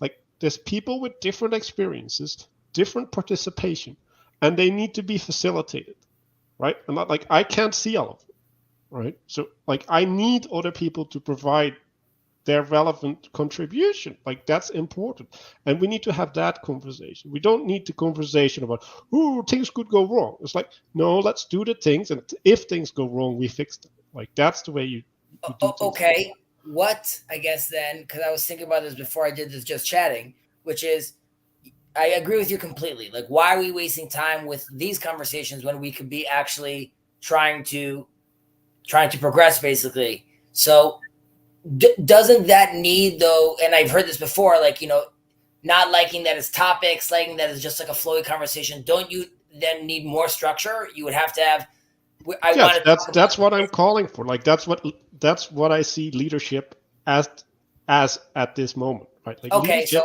this moment is to gather all the things from the corners and put them together and say, how can we make something that lasts? Okay, so, and in the leadership position, whoever quote unquote gets appointed, and ideally you said Paul would have appointed someone, there would be someone collecting, right, these stuff and creating a hierarchy of like, we're going to be discussing these topics. We're going to be bringing these people in to discuss these topics. And potentially, but it doesn't have to be that way. Look, I understand. But see, I think it's dangerous to talk like that, right? Because leadership in organizations is not typically one person at the top. It just doesn't happen very often. Not one person. I am right, and I'm happy. But it's important because people keep thinking, oh, you want Paul to be a dictator. No, first of all, I don't want to change Paul at all. I just don't care about Paul in that way. Sorry. I care about Paul in lots of other important ways. I don't consider that an important way. He's not going to lead. He said he's not going to lead. He said many times he doesn't want to make the changes to his life, sacrifices to lead. Fair enough. That's fine. But, and to address Phlebas's point, the corner cults are happening in BOM. You just don't know it. And that is a danger, because this is what happened on Awakening from the Meaning Crisis. We had a bunch of people who wanted to do different projects. And Manuel and I would go and facilitate them to the best of our ability when they would let us. And often they didn't want help. Oh, they all failed, by the way. I don't think that's a coincidence, but whatever, right? There are ways in which people can contribute if they want to contribute, and they're willing to sacrifice having things done their way, because that's a big problem with people who want to contribute. There are ways that they can contribute, and even as leader of certain individual projects within this little corner or this larger project or whatever we end up, wanting to, make the ultimate aim. There are ways for people to cooperate, and then structures can be built around them. You don't have to define the structure and the leadership and the authority first. These things can emerge, but we need to know who actually is willing to submit, on board with the basic concept, even though we don't have a specific concept. We just know we want to build something that lasts. I think that's a good starting point. You want to build something that's going to outlast everybody here and possibly, you know, any children of people that get involved in the project, because that's what we would like to do. And and we don't want it necessarily, well, I don't want it to be religious at all, right? Because I don't think it has to be. We can argue about that later, because I'm open to either way, right? Is it going to end up looking like a church? Well, yeah, churches look like corporations, and corporations look like churches. That's not a coincidence. There are higher order structures that work and ones that don't, and they look very similar. Probably not a coincidence if you believe evolution is an actual observation of the world, which I do, right? So there are ways in which, instead of talking about this, it's like some wacky, you know, guy at the top, you know, we can just talk about what, if you're willing to submit that maybe you're a Muppet like the rest of us and you don't know what you're doing, but you want to do something and you're willing to spend time, energy, attention, and submit your ego to the fact that if you do those things, maybe we can all work together and maybe we can manifest something better and longer term, then please come and join us. How's that for a starting point? So I think that sounds fantastic. And I would argue that even from this point on, then, assuming people over here all are willing to submit, put ego aside, right? So, and you're saying it's dangerous to say this, but like, then I ask you, then like, okay, then live right now, then what's the next step? What do we want to discuss? What wisdom, quote unquote, can I share with you that from my bucket that I could give to Manuel? Yeah. So I think my proposal has been all along that, you know, and I'm going to put this in marketing terms just because, okay, just because it'll be easier to understand. I think the product, and I heard this at Thunder Bay, the product that everybody wants, that everybody thinks they want, that Vervaeke talks about, that Vanderklay talks about, that Peterson talks about, is roughly speaking wisdom. And so our aim in this, we'll call it the larger space, right? So the big project, right? The big project, the Peterson project, if you will, or the project that people want to replicate that they see in Peterson, is wisdom. How do we get more wisdom? And Vervaeke talks specifically about wisdom, right? In an explicit fashion, right? We don't need to make everybody wiser necessarily, but we need more wise people. Yeah, fair enough. I'm totally on board with one of Vervaeke's brilliant insights that is dead on, more correct than you can imagine, right? Because your limited imagination has no idea how big an idea that is, right? And mine doesn't either, right? I'm not making a claim. I'm just saying this is huge. So if we all want to foster wisdom type communities, or if we want to have an aim of wisdom, and we say, well, look, there's one aim of wisdom, right? Where, look, we want to get more good information to the likes of Paul Vanderklay. Well, then, you know, you've got the Beholder Project from Grim Grizz, and he should do that project. I still support that project. I think it's a great idea, right? And I don't know why he hasn't already launched it. It seems easy enough to launch. Manuel and I have encouraged people to not join his project necessarily because, you know, but been a long time, Grim. Should have gotten it working by now, right? So we have a similar project going on with people who want to contribute because they want to contribute. We're like, here, why don't you guys do this? Start a Clips channel and, you know, do this. And they have started on that. I don't think it's going to be successful, but maybe it will. I'm hoping that it will, right? So that's one way in which we're kind of facilitating that, right? And I think, you know, Jacob's got this stream, which is sort of like the big umbrella for the moment, just because he's got the big umbrella for whatever reason. And I think this is a useful place to discuss those sorts of ideas.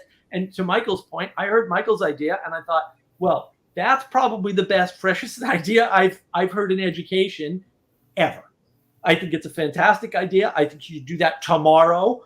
I think whatever it takes to make that happen. Well, he wants to do a trade school based on biblical teaching. Oh, right. Yes. It's genius. It's freaking genius. Yes, do that. You know, and how can I help, by the way, right? Like, absolutely, right? These are the sorts of things that I'm like, well, we even have a lot of good ideas, but we don't have the proper advertisement for them, for people to, you advertise something so people can get involved. And that involvement isn't just consuming product. That involvement is facilitating product creation, right? Like if nobody knows that you're hiring, you can't hire people, right? And I know it's a crude analogy and it's a banal analogy, but it's important because that's the way it works. If nobody knows that Michael's working on this wonderful idea of his or that he wants to make it a reality, then you can't help him with it. But we should be helping him with that. And I'm happy to help him. Mark, I don't know that I'm ready, right? So as much as we've been talking against superstars, and I do, it shouldn't be about superstars. Unfortunately, I think, and the only way I've been able, there's a reason why my channel is just named my name, is ultimately I think at this fundamental level, we do need that flagpole. Somebody needs to be holding up the flagpole, and we might end up changing the flags, but somebody needs to be holding up the flagpole.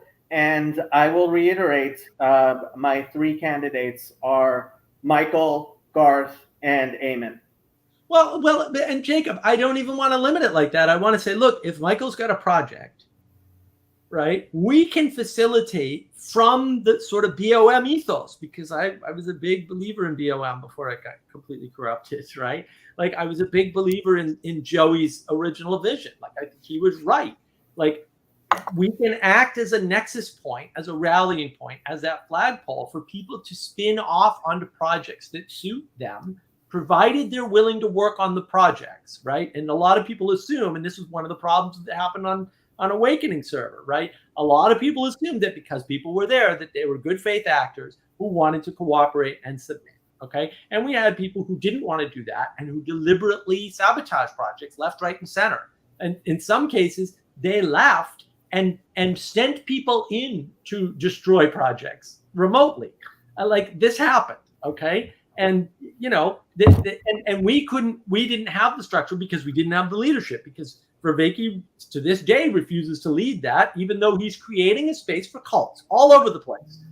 Yeah, that's a problem. But we can create a generative space where we're like, look, if you want to be generative and you want to work on something and you don't want to hang out and just protest every little possible thing that you can see in the world because you're a wicked smart individual and you know better than everybody else, then find something that suits you project-wise, an aim that you care about, and go put your time, energy, and attention into that aim with these other people, and they'll build the little structures that need to be built. I'm fine with that. We don't even need that formal of a structure here at this level to facilitate all of that. We don't need that. But you know what? Things like structure and leadership and authority and rules are important. And if you're going to build something, you need to pretend like they're important and put time, energy, and attention into them with the group, preferably. It doesn't have to be us, although I'm happy to give you my thoughts if anybody cares. What implementations have you seen that have worked, Mark? Look, I got a ton of experience in Fortune 500 companies and in startups, and I've seen a bunch of stuff, and I've built a bunch of companies. Like I know what fails really well. I don't know what succeeds quite so well. So, would you guys then think it would be productive to? I'm just using this channel as an example. That these channels should be more with a purpose, as in let's, like, again, and I see you're nodding your head, Manuel, but like, for example, I turn on the server today and I just start talking about parenting, or I just start talking about whatever the topic is.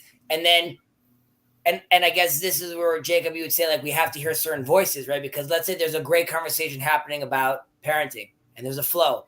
And then we see like 4 or 7 people jump on and they're yammering off or not talking or ruining it. And you're like, listen, I love you, dude, but you got to go.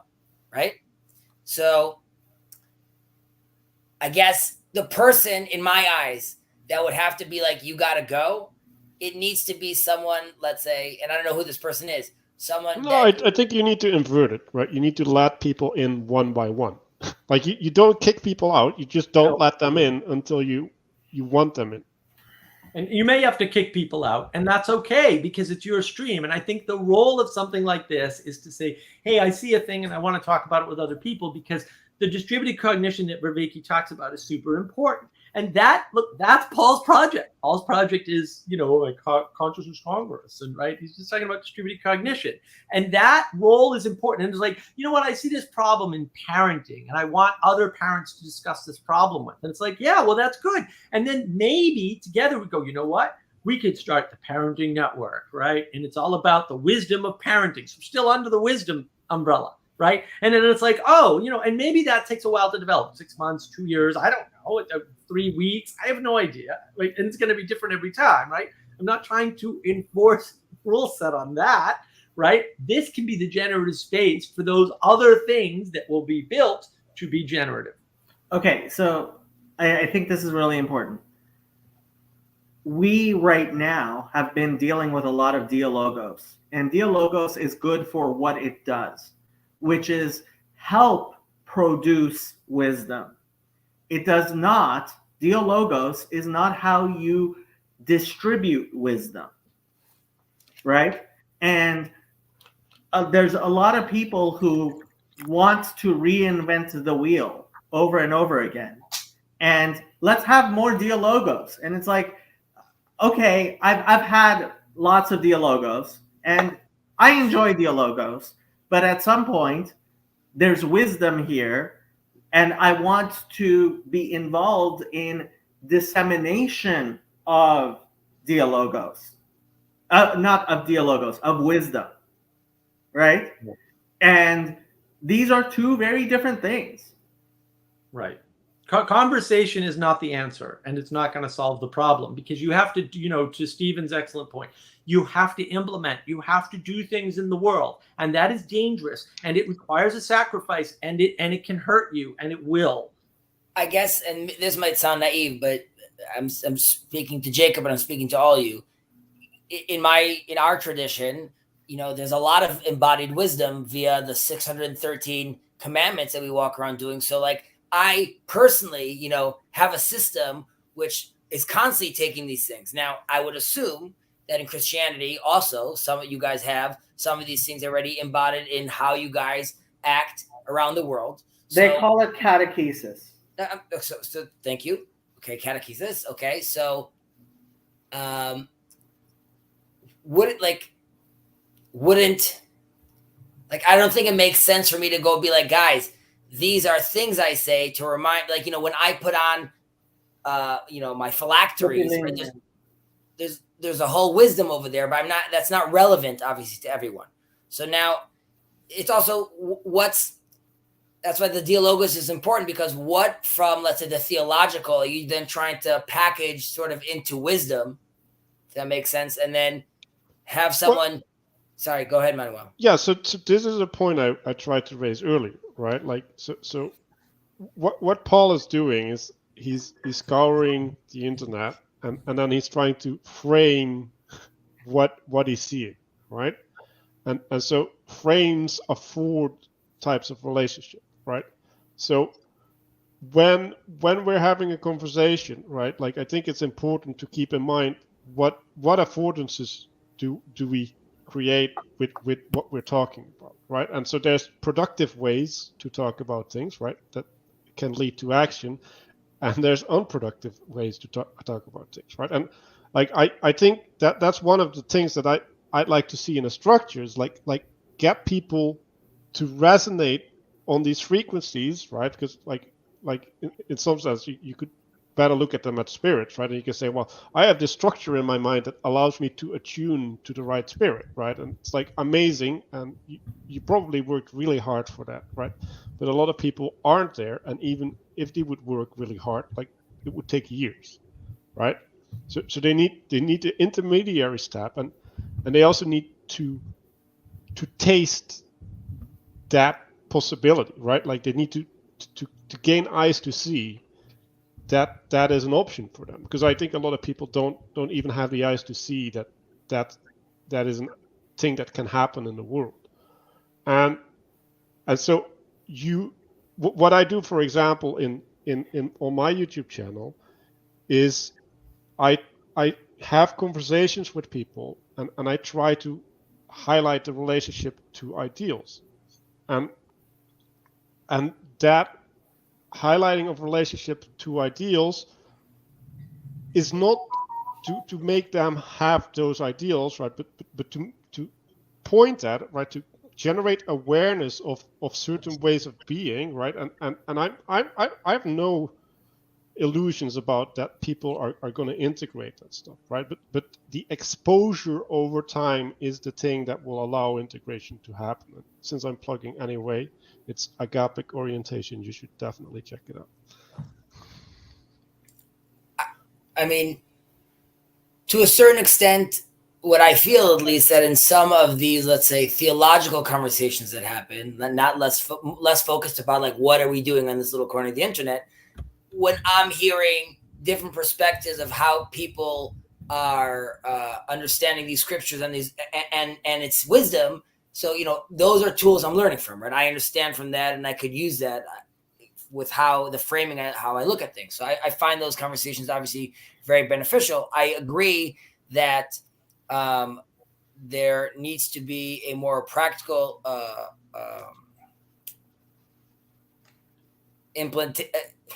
well, that's not how I want to say that.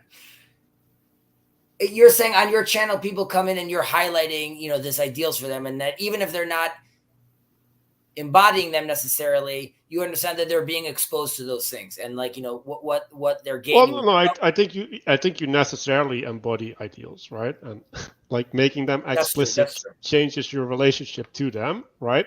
And having a sense of your trajectory or someone else's trajectory, how they change the way that they perceive them, right? So because there's this developmental stages that like you cannot have certain relationships if you haven't gone through certain developments, right?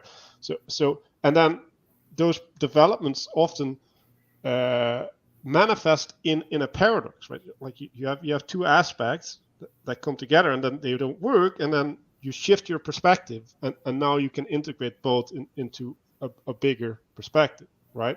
And now they're no longer in conflict because you transcended something, right? And that's like a revelation, right? And being aware of that is an option, or you can get there, and like then seeing how people get there and the things in their life that lead up to them getting there, and like that, I think there's a lot of value in that, right? Because now you can find hope, right? And you can even find confidence. It's like, oh, I'm at this stage, right? And like there's something beyond it, right? And that requires a leap of faith often, right? Because in some sense, why are you in conflict? Because you're holding on to this perspective, right? Like you're clamping onto it, and you need to let go in order to encompass the bigger view.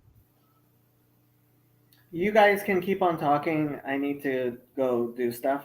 I will. I also got to head out actually later. And yeah. Okay. So maybe I was just gonna say on my end, thank you guys very much for taking the time to just like break it down. I think it was very productive. I also think, again, I don't know what people are hearing, but for me, this was just like a lot more of I don't know. I just think you guys really framed this nicely and really explained more specifically what it is we want, which I would find it hard to believe that anyone else, any good faith actor here, doesn't want that as well. I just don't think they know necessarily how to articulate that, or what they're supposed to be expecting. So I leave with that there should be more conversations from here on out that are more pointed, I guess, or more directed. That doesn't mean they have to have a specific topic. It just means people should try to be orienting them towards, I guess, practical wisdom application. Does that make sense? I don't know that if that's what's. Look, we keep this. Yeah, we don't. Well, for the next time. Okay, guys, much appreciated. Thank you so much. Keep on keeping on. Yeah. Okay. Did you guys want to say something before we end? Have a great day, everybody. Have a lovely day. Bye, everybody. Bye.